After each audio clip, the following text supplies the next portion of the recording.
David Cutcliffe given an award by which quarterback club was it? Every city has one. The Monday Morning Quarterback Club, I believe, Monday right? Morning Quarterback Club. So he's honored for that.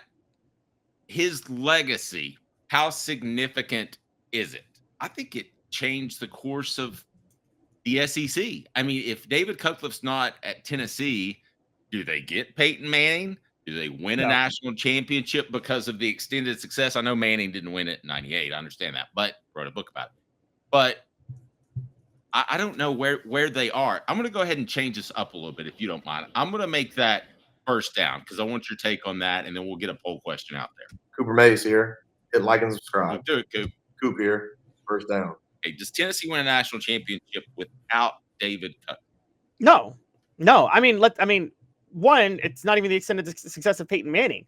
Just look at T. Martin the year they won the national title. Cutcliffe was the offensive coordinator every game but the national title game that year. And Dave, you covered that team to a certain degree. Who's the one who changed the entire offense during the all season? That was Cutcliffe. Now, I'm not here to knock Fulmer as an offensive mind or anything like that, but did you ever see a better coordinator at adapting to his personnel than David Cutcliffe ever in your life? No, I really didn't, because there's a tendency to go with what you know. And he knew a passing offense, a very pro-style offense. People don't remember, but that was considered slightly ahead of its time at the time. And he went away from that and basically put handcuffs on his quarterback and wouldn't allow him to do certain things that everybody on the team thought he could do, but it ended up working out, and suddenly they're 13-0.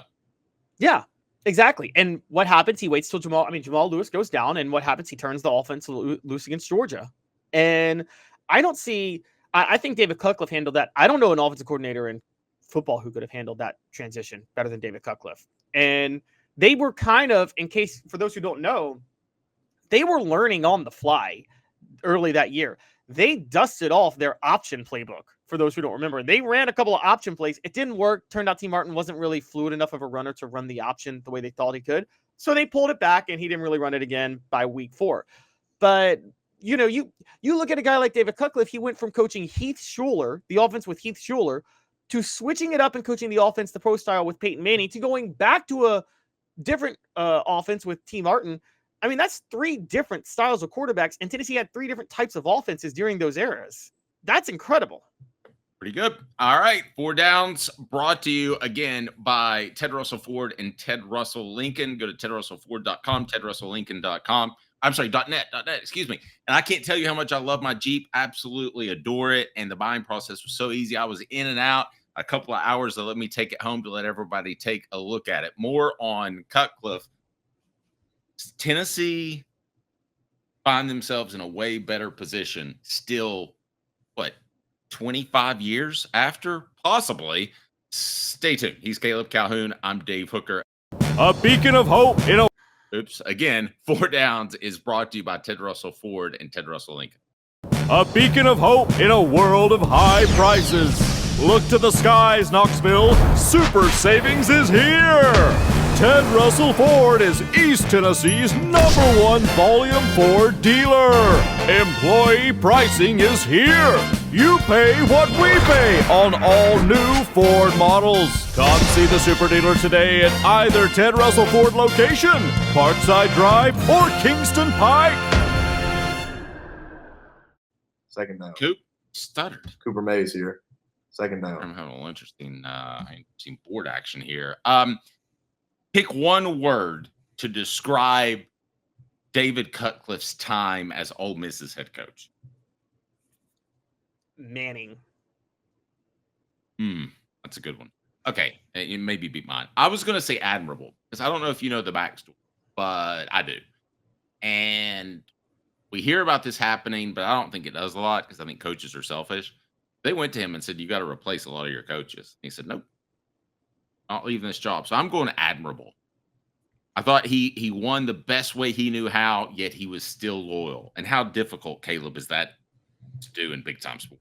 Incredibly difficult. And I remember that 2004 Ole Miss team because if I remember correctly, that was when they had that was the first year after Eli. So let's first talk about what Ole Miss did, because a lot of people, There's no proof of this. I've just said this is my speculation the entire time, and I'm never going to change from this.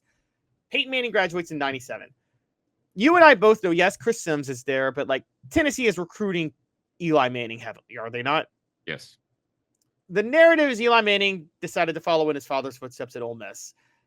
But Ole Miss went and hired David Cutcliffe. Let's remember when they hired David Cutcliffe now. They hired him after the SEC title game, before the bowl game. They had him take over immediately. Why did they do that? Because signing day was right around the corner, and they needed to ink Eli. And they did that to make, they hired David Cutcliffe for one reason, to make sure Eli Manning did not get out of Oxford.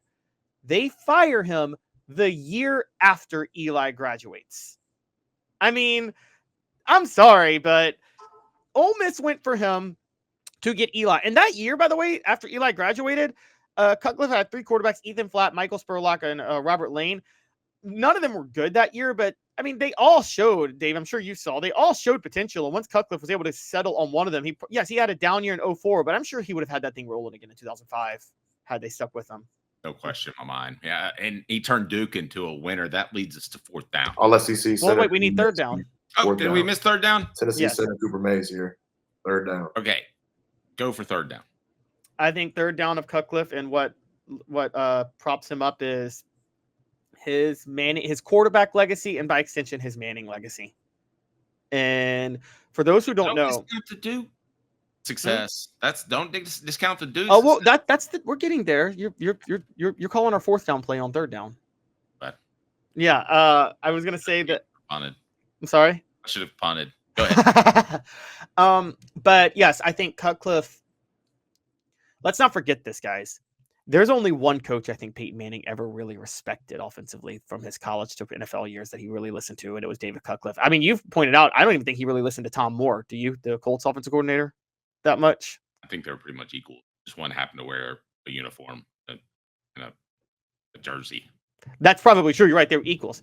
David Cutcliffe did not see, Peyton Manning did not see Cutcliffe as an equal. He saw Cutcliffe as a coach. And I think, for those who don't remember, when Peyton Manning had his nerve damage where he couldn't throw for a year and he missed 2011, he had David Cutcliffe come and coach him how to rethrow and rework his footwork. He asked David Cutcliffe, because for those who don't know, Peyton Manning had to rework his mechanics because he couldn't throw the way he used to be able to throw. He had David Cutcliffe figure out the best way to do that. Have I ever told you how bad Peyton's injury was? How bad? I visited with a close family friend of the Mannings, and he came and told me it was at a nightclub somewhere in Knoxville. I was meeting somebody, I can't remember why. And he came up and he said to me, I'm just going to tell you, Peyton's not playing it again. This was the year before he took the year off. I said, really? I said, that's pretty much breaking news. He goes, I was just visiting them and I shook his hand and he couldn't even squeeze my hand. And it was very similar to Cooper's injury with the neck issue. They were really worried it was something more. Now, Peyton, what I was told, went and got stem cell therapy, which is commonplace nowadays, but kind of looked down upon back then. But that's how far he came back. He couldn't even hold a football, much less throw a football. I've heard that too. That's incredible. An incredible comeback. And he was with he worked with, again, he went to, you guys can look it up, like there's video of it. David Cutcliffe, Peyton basically was like, I got to relearn how to throw the ball and I need to rework my mechanics, and asked Cutcliffe to come rework his mechanics. And Cutcliffe looked at him and was like, and Cutcliffe tells a story a little better than I do, but he basically was like, it was worse than I thought the way Peyton was throwing. We had to rework everything. And by the way, and then just beyond those two, David Cutcliffe had, or Andy Kelly's the greatest arena football quarterback ever. Okay. And Cutcliffe coached him. Heath Schuler went to Congress. Cutcliffe coached him. Andy Kelly, if he'd have gotten the right position, would have been a successful NFL. I believe so. I think you're probably right. T. Martin was a national champion. We talked about Eli. Eli's a 2-time Super Bowl champion. Obviously Peyton is the best of all of them. Daniel Jones enjoyed his career with the Giants in the NFL. Didn't enjoy his career, but Daniel Jones was in the NFL, is in the NFL. So, when you talk about this, you're thinking like David Cutcliffe has a track record of just quarterbacks galore having success. Yep. I hadn't really thought about it, but you're right. Basically, if you quarterback for David Cutcliffe, you were successful in life or some shape, form, or fashion. You're going to make it somewhere. Yeah, I mean, somehow Congress will take you if the NFL won't. And by the way, Senator Cooper Mays here. 4th down. 4th down, obviously, we agree is a success at Duke. Okay, but I've got a different one. Okay. Okay, given what you know, would you rather have gone to Ole Miss that you grew up rooting for and live up your dad's legacy, or go to Tennessee and win an SEC title? Me, I would rather go to Tennessee and win an SEC title, but I can't hate Eli for that decision. However, and this is a big one. If I'm a Manning, I'm going where David Cutcliffe is. If David Cutcliffe's at Ole Miss, I'm going there. If he's at Tennessee, I'm going there because I want to be developed by David Cutcliffe. Yeah, that's where I'm going, to David Cutcliffe or anybody that teaches the jab step. And they called it happy feet back in the day, but he taught Peyton Manning and Eli the jab step, which is resetting your feet during every read. Incredibly difficult to do. It made Peyton Manning into an elite quarterback. Eli had enough physical ability where I think he would have been pretty good anyway. But both the guys just, if not for that jab step, I know this sounds crazy. You might not know the Manning's name right now, other than Archie, who played for Ole Miss and who played for the Saints. I don't think that's an incredible reach. If they don't have the jab step, Eli Manning is maybe a Chad Pennington in the NFL, somebody like that. Peyton Manning is not going pro. He's not. And now Cutcliffe insists. David Cutcliffe has always insisted Peyton Manning is a better athlete than people ever gave him credit for. And I do believe that. Now here's the underrated part of this. We haven't even talked about, we need a 5th down because this might be the most impressive part of David Cutcliffe's legacy, which is Eric Ainge and that offense in 2006 after what it was in 2005. And you were covering that team firsthand, Dave. And I mean, Eric Ainge went from the most shattered confidence quarterback I had ever seen in 2005 to setting the record for completion percentage in 2006. And then in 2007, when Lucas Taylor was his go-to receiver, all due respect to Lucas Taylor, he's not a number 1 receiver. There's a blast from the past. Yeah. He turned Lucas Taylor. This is what David Cutcliffe turned Lucas Taylor into a 1,000-yard receiver. Can I just point that out, guys? That he turned Lucas Taylor into a 1,000-yard receiver with Eric Ainge as quarterback? Yes.